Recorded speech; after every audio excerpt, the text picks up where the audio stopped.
کوئٹہ کے علاقے سریاب میں شہوانی اسٹیڈیم کے باہر ہونے والے دھماکے میں 5 افراد جاں بحق، 29 زخمی ہوئے ہیں۔ دھماکہ بی این پی کے جلسہ عام کے بعد ہوا۔ اس بارے میں جانتے ہیں ڈان نیوز کے نمائندے عبداللہ زہری سے۔ جی عبداللہ، مزید کیا تفصیلات آپ کے پاس آئی ہیں اور پولیس کا اس حوالے سے مزید کیا کہنا ہے؟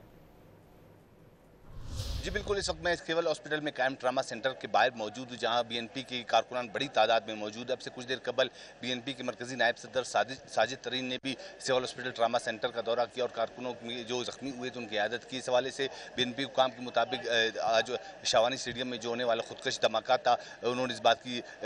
تصدیق کی۔ ساجد ترین نے یہ بتایا کہ ممکنہ طور پر یہ جلسے کے فوراً بعد کار پارکنگ میں دھماکہ ہوا، جو ممکنہ طور پر خودکش لگتا ہے، جس کے نتیجے میں اب تک مجموعی طور پر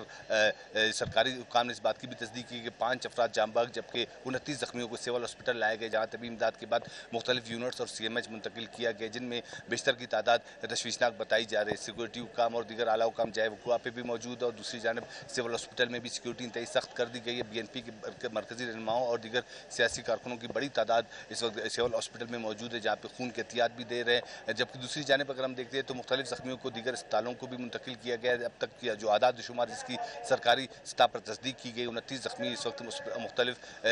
جو اسپتالوں سے سول ہاسپٹل بھی لائے گئے، جو مختلف اسپتالوں میں طبی امداد کے لیے منتقل کیے گئے تھے، جبکہ 5 افراد کی لاشیں اس وقت سول ہاسپٹل منتقل کی گئی، جنہیں شناخت کے عمل کے بعد ان کے ورثاء کے حوالے کیا جائے گا۔ جی